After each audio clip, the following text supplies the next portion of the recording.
This message comes from U.S. Bank. Expertise, encouragement, and support. That's what U.S. Bank is for. From incredible customer service to custom-fit personal loan options, U.S. Bank can help you achieve your goals. And the award-winning U.S. Bank mobile app puts your plan in your hand. Get started today at usbank.com. U.S. Bank. We'll get there together. Credit products are offered by U.S. Bank National Association and subject to normal credit approval. Equal housing lender. Member FDIC.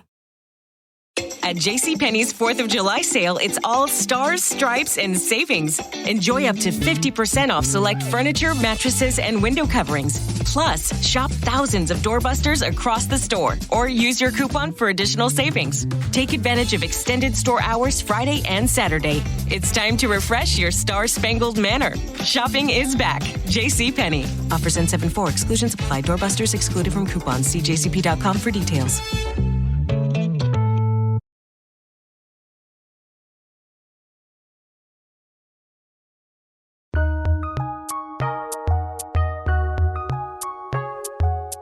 Welcome to the Fantasy NBA Today podcast.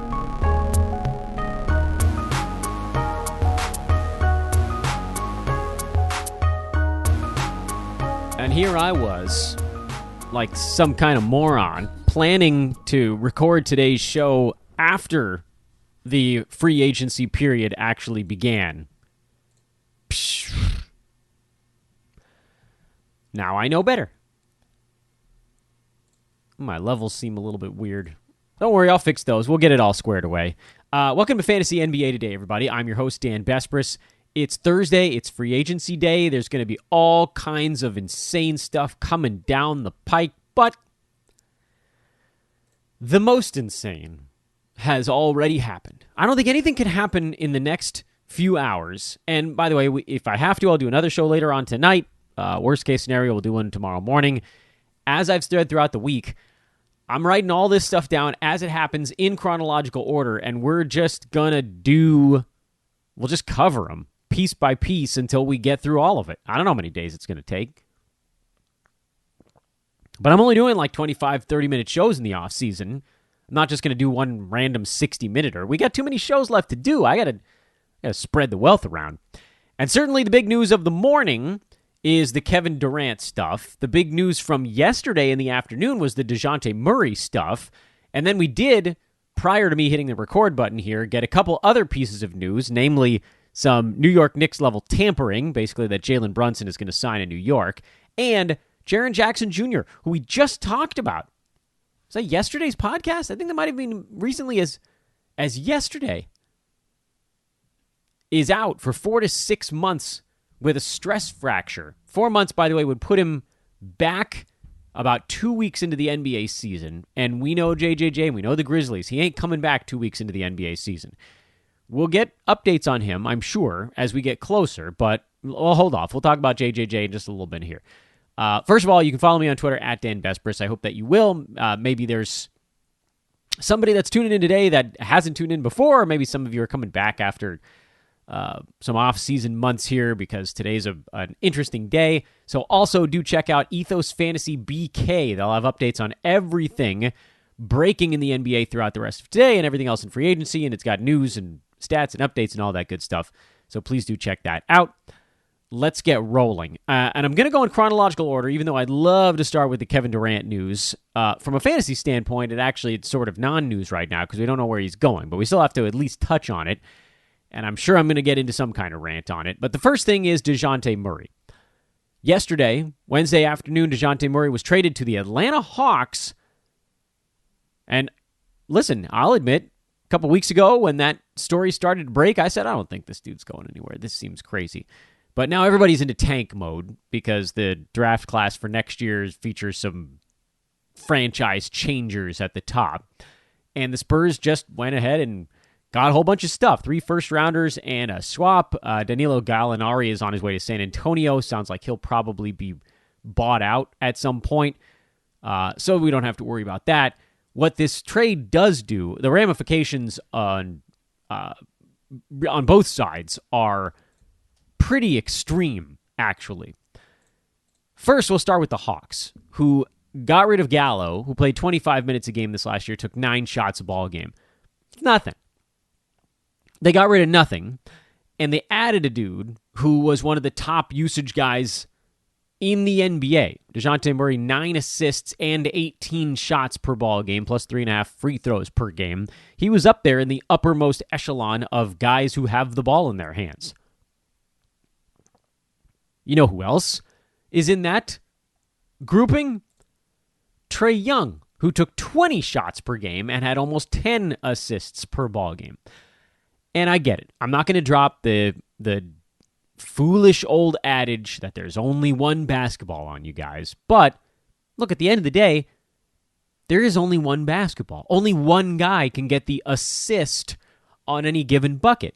And it's not like Trae Young and Dejounte Murray are just going to be passing the ball back and forth to each other. There are other guys on the court as well. Those guys are going to take shots, which up until this moment, their shot had been almost exclusively created by Trae Young. That's how he ended up with 10 assists per ball game, and the rest of the team ended up with like 15 combined, or whatever it was. I'm sure it was 1 or 2 more than that. And then it's the same general story in San Antonio, where Dejounte Murray had 9 assists per ball game, second highest number on that team. Derek White not on the team at the end of the year, but the second highest number was Trey Jones, the backup point guard, at 3.4 assists per game, and his was really only that high because he had like 15 fill-in games for Dejounte Murray, which will bring us to another point in a minute. But the first thing here is folks are going to contort themselves into every possible form of pretzel to try to explain how Trae Young and Dejounte Murray don't take fantasy hits from this. But look, Occam's razor, folks, the simplest solution is often the correct one. How many times have we seen, and I'm not going to call all of these guys superstars. It doesn't really matter what my nomenclature is for the player. How many times have we seen ultra-high usage guys come together and negative fantasy impact not take place? This message comes from U.S. Bank. Expertise, encouragement, and support. That's what U.S. Bank is for. From incredible customer service to custom-fit personal loan options, U.S. Bank can help you achieve your goals. And the award-winning U.S. Bank mobile app puts your plan in your hand. Get started today at usbank.com. U.S. Bank, we'll get there together. Credit products are offered by U.S. Bank National Association and subject to normal credit approval. Equal housing lender, member FDIC. At JCPenney's 4th of July sale, it's all stars, stripes, and savings. Enjoy up to 50% off select furniture, mattresses, and window coverings. Plus, shop thousands of doorbusters across the store or use your coupon for additional savings. Take advantage of extended store hours Friday and Saturday. It's time to refresh your star-spangled manor. Shopping is back. JCPenney. Offers end 7/4. Exclusions apply. Doorbusters excluded from coupons. See jcp.com for details. Almost 0 times. DeMar DeRozan is probably the only example of someone who went from a place where he was getting a lot of usage to a place where we thought he might take a little usage hit and didn't take that usage hit. Almost inexplicably so in Chicago. You thought for sure Zach LaVine was going to eat into DeMar, and it just didn't happen. It did go the other way. LaVine and Vooch each took hits with DeMar coming to town, but DeRozan somehow didn't take the hit. These guys will. And I would venture to say Trae Young probably takes the bigger of those hits, although I guess it doesn't really matter at the end of the day. They're probably both getting overdrafted now as we look towards next year, which is a shame because a couple weeks ago I said, look, I think Trae Young is going to be a relatively safe grab where he's at. I didn't see this massive trade coming. Not that many people did until the reports of it got broken last week. But as I kept saying, I've been saying it for 2 years, the Hawks need to find a way to not make Trae Young responsible for every single thing they do on offense. Now he won't be. He won't have to take 20 shots per ball game. He won't have to dole out 10 assists per ball game. He can still get his free throws. His turnovers probably come down. But look, this comes back to adage, lesson learned number 1 every single year. Usage is value. And there's just simply no way that Murray and Trae can keep their usage where it was last year when you move them to the same team. Neither one of them had a high usage player playing alongside of them last year. Bogdanovich took 12.5 shots per game for Atlanta. He was the closest usage guy on a day-to-day basis to Trae Young. For the Spurs, as we've already mentioned, they really didn't have one. It was Derek White for a little bit. He got traded. And then it was Keldon Johnson. I think maybe Keldon might have even been ahead of him before that. But in any event, Keldon took 13.5 shots but didn't really pass at all. He was the recipient. The reason I think Trae Young maybe takes the bigger hit between the two is because at least with Dejounte Murray, he'll keep getting, let's assume their minutes stay pretty much the same.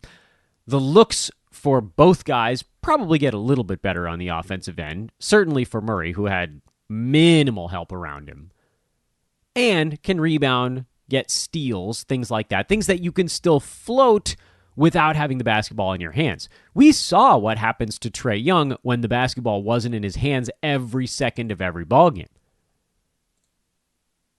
Not this year when he was number 11, but all you got to do is go back one season. The Hawks tried to get other people involved last year. Bogdan handled the ball some. Herter, Hunter had it some. They had Cam Reddish the previous year. Trae took 18 shots per game, and his value dropped from number 11 to number 54. And admittedly, he shot 44% instead of 46%, so yeah, that did play a factor. But with Trae Young, usage is everything. It's all of his value. He doesn't get defensive stats. He doesn't rebound. Everything he does is tied up in super high volume free throws, scoring, and assists. And not even three-pointers that much. He added another one of those this season, so more so that. But that's the same issue again. Shots. He needs the ball. He needs passing. He needs shots. If you take any of that stuff away, it negatively impacts almost every single thing about his fantasy game, which is relatively typical for a player in the NBA. If you take away their usage, you're going to take away a lot of their value. Again, with Dejounte Murray, you do have those little buffers of extraordinary rebounding guard, who, by the way, will be on a team with some better rebounders around him. He did have Jakob Poeltl, but now you've got on the Hawks, you've got John Collins, you got Clint Capella, Onyeka Okongwu's okay. He'll be coming off the bench. Trae himself is going to try to grab a couple that, again, Murray didn't really have to contend with last year, but let's just call that a wash. The steals is where Dejounte can buttress a drop-off in value. Still, it's going to happen. We saw it with Levine. We saw it with Vooch. We saw it with Braun. We saw it with Wade. We saw it with Bosch. We've seen it every time stars come together. There's some kind of drop-off. The only time you don't see as majestic a drop-off is with a guy like Kevin Durant, who can just go ahead and shoot like 56% and get steals and block shots and rebound, and he can increase his passing when he goes with another player, things like that. Yeah. The other note on that, of course, is that KD, if you're like, oh, well, look, he still put up gigantic numbers even on the Warriors. He put up gigantic numbers on the Nets. KD's always kind of had a running mate. We've never seen Kevin Durant, and listen, we'll get to him in a minute here. We've never seen Kevin Durant as the only guy for a season. We've seen him for little stretches, and it's pretty unbelievable. What KD does, he's always done with a star running mate. We've never seen Trae Young, we've never seen Dejounte Murray with a star running mate. So, drop Dejounte Murray onto a Hawks team where you're basically not eliminating anything other than Gallo's extremely low usage role on the club, and everybody just gets pummeled. Murray's value goes down. Trae's value goes down. Collins' value goes down. Capella's value goes down. Bogdan's value goes down. Okongwu's value goes down. Herter's. It's everybody. You drop in a guy who's getting 19 shots a game and handled the basketball in almost every possession for his team, and he's going to impact every single player where he goes. Guys like Collins and Capella, they have a better shot at, again, withstanding, because they didn't need a ton of shots to get their stuff. Collins has good percentages in both. Capella's a field goal percent guy, rebounding guy. Dejounte Murray might impact his rebounding. This crushes the Atlanta Hawks. I went from a team where I thought we might have a chance to target 2-3 guys on draft day to a team where I doubt I'm targeting anyone on draft day. And I may soften my stance between now and then. I may soften my stance to look at someone like a John Collins or a Clint Capella, depending on what we hear leading up to the season. But as of today, I hate what this does to the Hawks' fantasy appeal. On the inverse side of the equation, I love what it does to the Spurs' fantasy appeal, provided you are not in a head-to-head league, because the Spurs have very, very clearly telegraphed they're in tank mode. They're in hard tank mode. I mean, it is, woof. They are going into it, and nothing, there's nothing that they're going to do. I mean, you take away Dejounte Murray, and you've got some young guys, and that's it. They're going to be attempting to lose ball games. So the end of the season is going to be rough. They're also going to have some pre-tank. They're going to give guys a lot of rest days. That said, if you're in a Roto games capped format, there's a lot of stuff to like about the Spurs, who just renounced Lonnie Walker in one of those moves that we were basically going to gloss over later on, but it does eliminate one more person on the roster. But for the Spurs, this is a huge bump, to especially the young guys. Devin Vassell, monster bump. Yeah, he'll get his rest days, he'll get his time off, huge bump. Keldon Johnson gets a nice bump, because this just means more looks for him, and he's a guy who needs usage. We saw it at the end of the year. He actually finished the season pretty strong, and that was with Dejounte Murray on the roster. I'm a little worried about trades for a guy like Jakob Poeltl. This is a contract year for him, and actually, frankly, losing Dejounte Murray is not good for Poeltl, because he's going to need somebody to get him the basketball near the rim. His value you could probably just call mostly unchanged. He is a risk to get traded or shut down, to be sure. But as you look at Vassell, Keldon Johnson, the guys that are expected to do a little bit of scoring here, you can also look at kind of a handful of guys like Josh Primo, Trey Jones, who might step in and fill in for Murray. My fear with that is you get a little bit of that OKC Thunder thing, where like the Spurs don't fully trust any of those guys to run the point, so they'll just be rotating in and out, and you might have Trey Jones play 22 minutes one game and then 30 the next, but he's a guy to look at as a late-round grab, and then Vassell and Keldon Johnson, those are guys you're going to want to look at much earlier in your fantasy draft.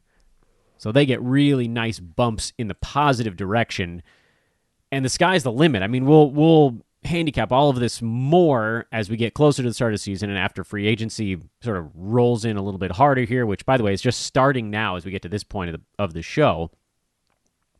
But right now, you could look at, the last, whatever it was for San Antonio. You can look at like the last 20 games of the season, and Keldon Johnson was a top 55 guy. Devin Vassell was number 64 in that stretch. That was with Dejounte Murray around. Keldon Johnson was taking 16 shots a game. If he just gets back to that number, you're in business. Devin Vassell is only taking a dozen. That probably goes up. His fantasy game translates really well, especially if his field goal percent improves in any meaningful way, or even a small way, frankly.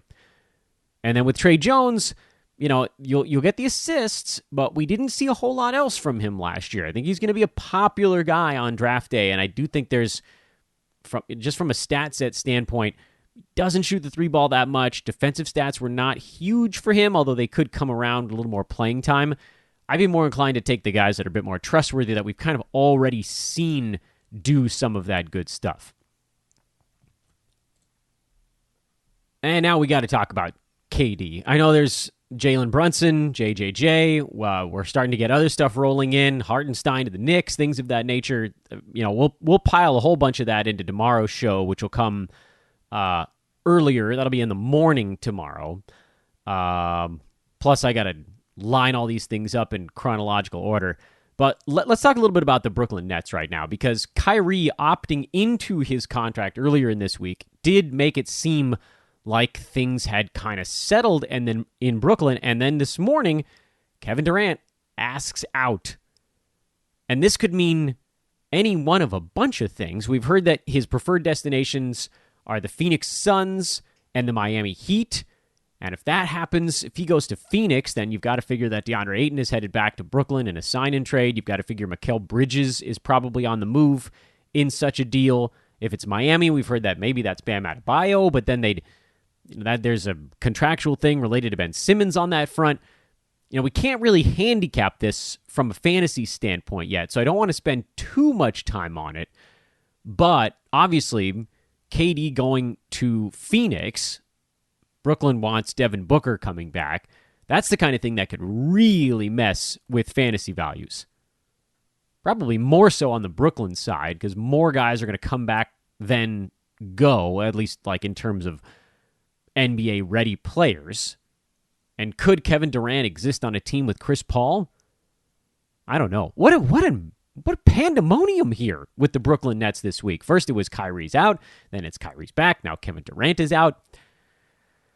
I'm surprised we have this much free agent stuff going on before we have a landing spot for Kevin Durant, but we do. And so let me actually jump. This message comes from U.S. Bank. Expertise, encouragement, and support. That's what U.S. Bank is for. From incredible customer service to custom-fit personal loan options, U.S. Bank can help you achieve your goals. And the award-winning U.S. Bank mobile app puts your plan in your hand. Get started today at usbank.com. U.S. Bank, we'll get there together. Credit products are offered by U.S. Bank National Association and subject to normal credit approval. Equal housing lender, member FDIC. At JCPenney's 4th of July sale, it's all stars, stripes, and savings. Enjoy up to 50% off select furniture, mattresses, and window coverings. Plus, shop thousands of doorbusters across the store or use your coupon for additional savings. Take advantage of extended store hours Friday and Saturday. It's time to refresh your star-spangled manor. Shopping is back. JCPenney. Offers N74. Exclusions apply. Doorbusters excluded from coupons. See jcp.com for details. Oh, man. Let's jump straight to the JJJ stuff, because that broke right around the same time as the Jalen Brunson thing, and technically Brunson broke before the free agency stuff came in. JJJ is out with a right foot stress fracture for 4 to 6 months, and we just talked about the Grizzlies yesterday. They're going to have no choice but to bring in someone else to play a bit of power forward, because they can't give all of those minutes to Brandon Clark. But you guys remember, because it was just one day ago, I came on this show and I said Brandon Clark was one of my favorite dark horse targets for this coming season. The problem now is that it's no longer in the dark. He's a bright, shimmering horse. JJJ isn't there to shield him. Because JJJ, as the starting power forward, was going to get his 30 minutes, and Brandon Clark were like, well, outside the top 120 over the course of the whole season. People probably forgot that he was a top 90 to 100 guy for basically the last 4 months of the year after a slow start. Great for Roto. Could he get up to 24 minutes with slow-mo off the books? Well, now they might bring him back, but frankly, no one should really care. Brandon Clark is in position to take a massive jump forward. Even if JJJ does come back a month and a half into the season, I still like Clark, and I don't think it'd be that insane to go grab him at like the end of the 7th round in drafts this year. This is the time. They need him to go big. He's going to have no choice. I don't think the Grizzlies are really going to have almost no choice but to play Brandon Clark like 25 or more minutes per ball game, and we've seen he is a force at that number of minutes. You can go back and you can look at his game-by-game breakdown and look at some of the games where he logged 25 or more. He had plenty of decent games where he was playing like 20 or 21, but the 25ers, those are the ones where you saw 22 points on 9 out of 12 shooting, 18, 7, and 3 steals and a block. He had a 32-minute game in mid-February where he went for 16 points, 6 boards, 2 assists, a steal, and 3 blocked shots. Like, Brandon Clark has a legitimate chance, while JJJ is out at least, to be a top 40 fantasy player over whatever that timeline might be. It might be 2 weeks, it might be 2 months, but then you roll that in with whatever he ends up doing the rest of the year, and you're going to end up with a solid value. So the JJJ thing, pretty easy line. You can draw straight to Brandon Clark. I'm both excited and pissed because I thought we were going to get Brandon Clark kind of on the cheap when this news hadn't happened, because he was still the backup. But he was a backup on a team that lost one of the other backups, So he was going to get to peel off 2 or 3 extra minutes, and that was going to be what we needed to get him from that 100 range up to like 80 or 85, 80, something like that.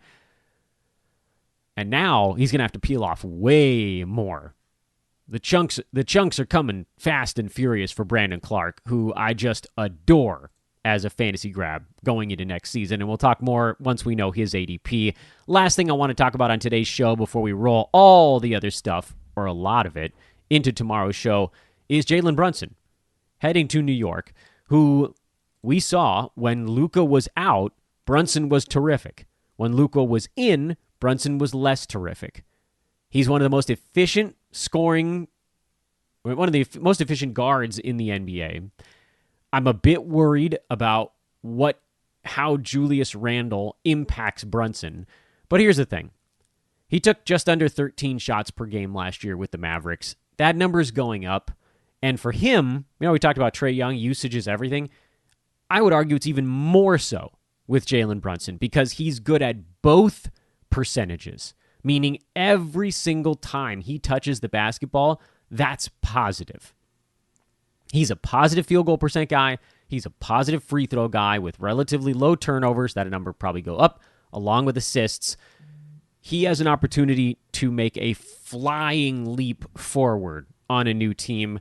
I mean, let's just even say, what if he takes, what do you think, 10, 15% more shots? I think that's sort of a low estimate.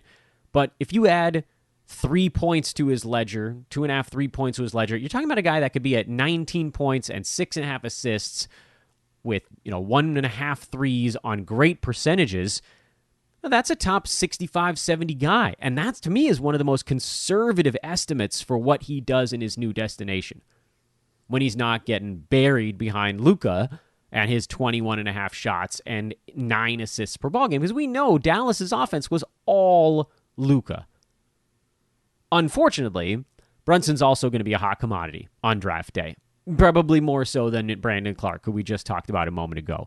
But you have to at least give him a look, even if there's an adjustment period. And maybe the move with a guy like Brunson is let someone else go and draft him at 55 or 60 and then buy on him for a top 75 guy when Brunson gets out of the gates slowly as he adjusts to his new team. We have so much more coming on free agency. First thing tomorrow, we'll roll a bunch of stuff together. We'll try to lightning round it a little bit on Friday's show.